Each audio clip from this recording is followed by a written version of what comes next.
everyone, I know budgeting can be a drag. In fact, half of us don't take the time to make a budget, but being in debt is even more of a bummer. So it's really important to figure out how much money you have coming in each month and how you're spending that hard-earned money and where you might save. So with me today from Allen County, Ohio Means Jobs, is Josh Parker. And Josh is going to talk a little bit about budget basics and how we can all stop living paycheck to paycheck. Hi, Josh. Hi, Brenda. Yes, I am the Assistant Director here at Allen County Department of Job and Family Services and OMJ, Allen County. I handle all of our fiscal operations and grant management for our agency. I went to school at Ohio State and got my accounting degree there and have served in fiscal roles since 2007. I am currently my church treasurer as well as the treasurer of our charge group, which contains two different churches. I honestly feel like I was kind of born to manage people's money, businesses' money, my church's money, our agency's money. However, I haven't always been great in my own personal finances. So there was a time where I was sloppy and undisciplined. And it wasn't until my wife and I went into a financial journey with our church in 2016 that completely changed our financial trajectory. When I started this role here, Joe had brought up the conversation of the importance of financial literacy in our community and how we can plug that in with our agency and our mission and try to get it out to all the folks in the Lima area. Great. Yeah, so we came up with a plan to reach out to like Dave Ramsey's financial smart dollar team and brought that into our agency, and we began using it here to get our employees on the same page first, and then to start giving advice to our clients that walk through the door. So you're really a great person to be addressing budget basics, and which is great because I'm not the best at making out a monthly budget. And it's funny because when I have taken the time to do that, I really look at those expenses and I see a lot of areas where maybe I could have saved some money. So we're going to be talking about things like that. But first, let's talk about a budget. What is it? And it really is a roadmap of sorts for success, isn't it? Absolutely. So, a budget in its most simple form is a plan.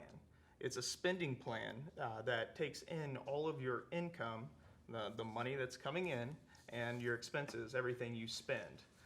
It's looking at them on a piece of paper and being intentional with every dollar that you have in. First, I would like to add that from a budgeting standpoint, humans are a medium for exchange.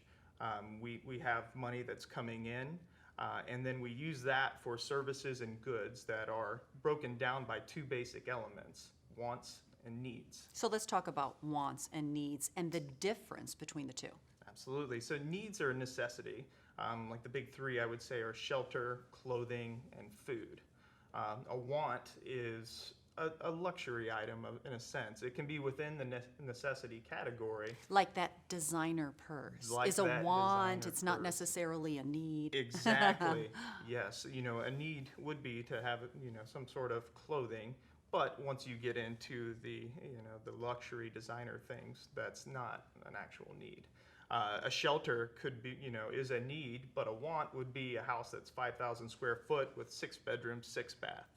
Not a necessity. So food, you can look at, you do have to eat.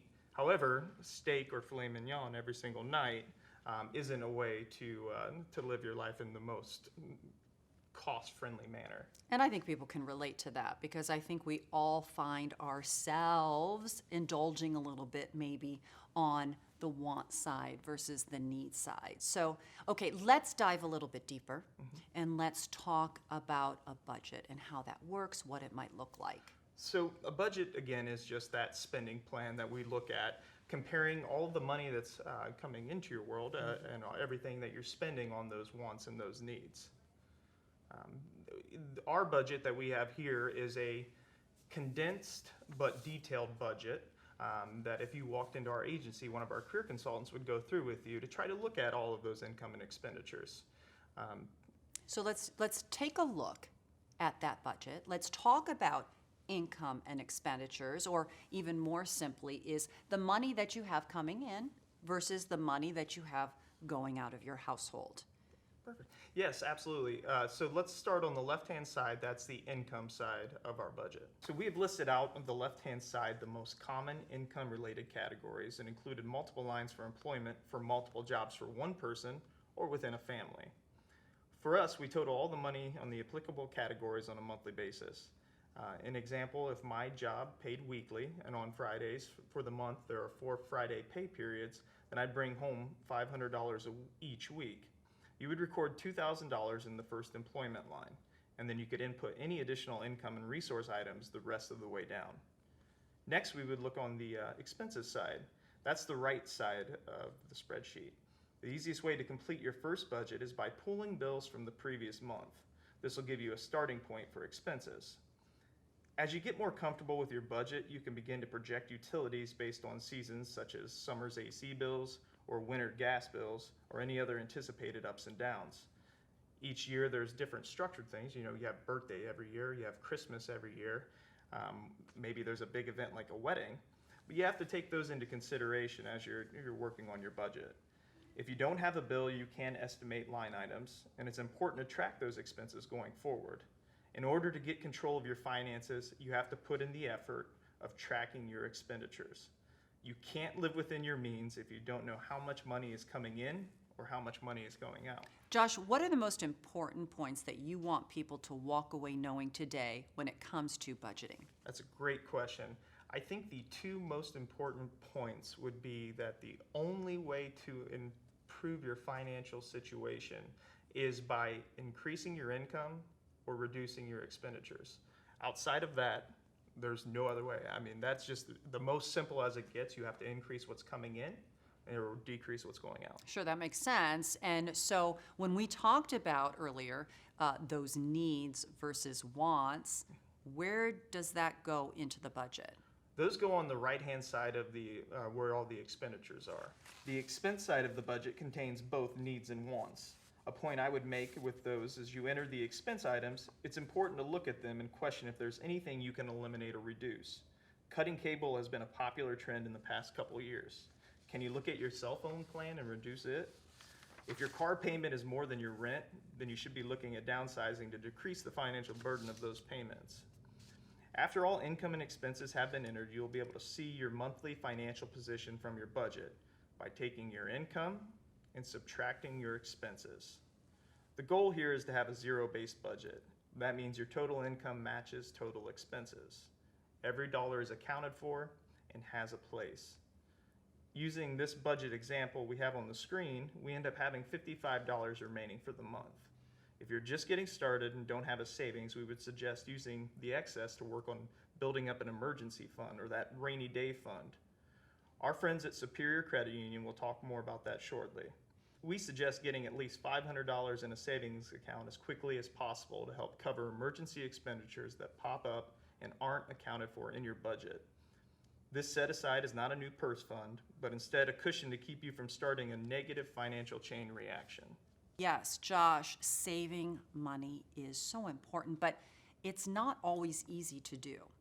According to a GoBankingRates.com survey, about 69% of Americans have less than $1,000 in their savings account. And about half of the respondents said they have nothing in savings. I found this pretty surprising too, that last year there was a survey done, and 3 out of 4 Americans are living paycheck to paycheck. That's pretty alarming. So if an unexpected crisis were to pop up, you'd have nothing to fall back on for you and your family. So saving money is hard, and especially when we are in tough economic times. So what are some good ways that we could save money? Great question. I think one of the things you could do is always try to pay yourself first. Setting aside money that you put into your savings account from your paycheck right off the bat. Once you get accustomed to a budget, knowing what your monthly expenditures are, you'll be able to know that amount right away and kind of isolate that, move it over, don't touch it. Another thing you could do is actually set up with your employer a separate direct deposit, so you could have something going into your checking, but then also something specific going into your savings. If it's out of sight, it's out of mind, It goes directly into your savings account and you're not touching it. Another tip and trick could be just taking change. If you're using more cash basis by following a budget, you can just pick up your spare change and dump it in a jar. And that's something I think will be very helpful for most people, just as a little bit, just getting slowly to that cushion that Brenda was talking about. But what do you do if you don't have extra money at the end of the month and say you're negative $55?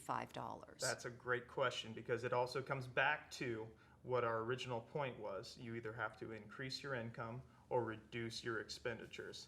In our example, if we were showing $55 negative, the first thing that we would be doing would suggest reaching out to one of our career consultants here at OMJ Allen County and getting in and having an interview with them, having them assess where you are in life, and is there any other opportunities in our area that you would be able to find employment to increase your income as you're coming in.